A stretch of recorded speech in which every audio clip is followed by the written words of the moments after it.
करक चतुर्थी यानी कि करवा चौथ। करवा चौथ की कहानी। एक परिवार में 7 भाई थे और उनकी एक बहन थी और उसका नाम था चंद्रावती। वह बहुत ही लाडली थी क्योंकि वह इकलौती बहन थी। जब वह बड़ी हुई तो सबको उसके विवाह की चिंता हुई। भाइयों को विवाह के बाद बहन का जाना बहुत बुरा लगा, परंतु शादी तो करनी ही थी। बहन ने शादी के बाद करवा चौथ का व्रत रखा। निर्जल व्रत रखा, कुछ भी नहीं खाया। शाम को भाइयों ने बहन से कहा कि आओ खाना खाएं। बहन ने कहा जब चंद्रमा निकलेगा तब खाना खाऊंगी। वह भाइयों की बहुत प्यारी थी, इस कारण उन्होंने भी पूरे दिन खाना नहीं खाया। भाइयों ने एक उपाय सोचा कि किसी तरह बहन का व्रत जल्दी खुलवा दें और फिर सभी खाना खा लेंगे। उन्होंने किया क्या कि वह घर के बाहर जहाँ मैदान था उसमें बहुत सारी आग लगा दी और 2 भाई छलनी को पकड़कर खड़े हो गए और बहन को पुकारने लगे कि जल्दी से चंद्रमा को आकर देख लो। चंद्रमा निकल आया। बहन ने ऐसा ही किया।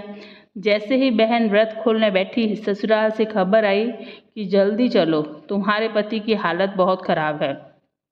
बहन ने सोचा कि मैंने तो शादी के बाद कोई भी ऐसा अपराध नहीं किया है जिस पाप का दंड मुझे मिल रहा है। सारे संसार भर की स्त्रियां आज अपने सुहाग की शुभ कामना के लिए पूजा कर रही हैं और मेरे सुहाग को क्या हो गया? क्या कारण है कि मेरे पति इतना सख्त बीमार हो गए और मरने को हैं? उसने पंडित से पूछा कि पति की बीमारी का क्या कारण है। पति के ठीक होने का उपाय है कि पूरे साल कृष्ण पक्ष की चौथ का व्रत करो और उसने ऐसा ही किया। उसके पति को कांटे वाली बीमारी थी। चंद्रावती पूरे 1 वर्ष तक कांटे निकालती रही। अब आँखों पर कांटे रह गए थे तो करवा चौथ का व्रत आ गया। वह अपनी नौकरानी से कहकर गई कि तू इनका ध्यान रखना, मैं करवा चौथ का सामान लेकर आती हूँ। नौकरानी के मन में लालच आ गया, उसने आँखों के कांटे निकाल दिए। चंद्रावती के पति ने नौकरानी से पूछा कि उसकी पत्नी कहाँ है। नौकरानी ने कहा कि वह कहीं घूमने फिरने गई होगी। चंद्रावती के पति ने समझा कि इसी औरत ने ही मेरी 1 वर्ष तक सेवा की है, अब यही मेरी स्त्री होगी, और उसे अपनी रानी बनाने का वचन दे दिया। जब चंद्रावती सामान लेकर आई तो उसके पति ने उसे कहा, निकल जा, इसी औरत ने ही मेरी सेवा की है, यही मेरी रानी है।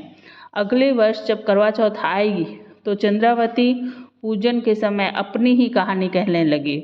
इस प्रकार एक बहन थी, उसके भाई उसको बहुत प्यार करते थे। उन्होंने करवा चौथ के दिन कच्चे चंद्रमा को अर्घ दे दिया और तभी उसके पति को कांटे की बीमारी हो गई।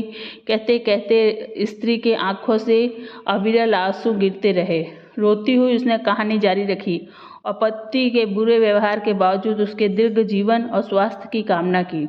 इस प्रकार से उसकी कहानी पति ने सुन ली तो उसने सोचा यही मेरी असली स्त्री है। दूसरी औरत तो नौकरानी थी और उसने अपनी पत्नी से माफ़ी मांगी और नौकरानी को निकाल दिया। चंद्रावती को एक बार फिर से अपना लिया। इस प्रकार से चंद्रावती के सुहाग की रक्षा हो गई। 7 भाइयों की बहन से प्रसन्नचित होकर कहा कि जैसे करवा चौथ व्रत से मेरे सुहाग की रक्षा हुई है, हे गौरी माता, वैसे ही औरों का भी सुहाग बनाए रखना। जय श्री कृष्णा दोस्तों। करवा चौथ की सभी को बहुत बहुत बधाई हो।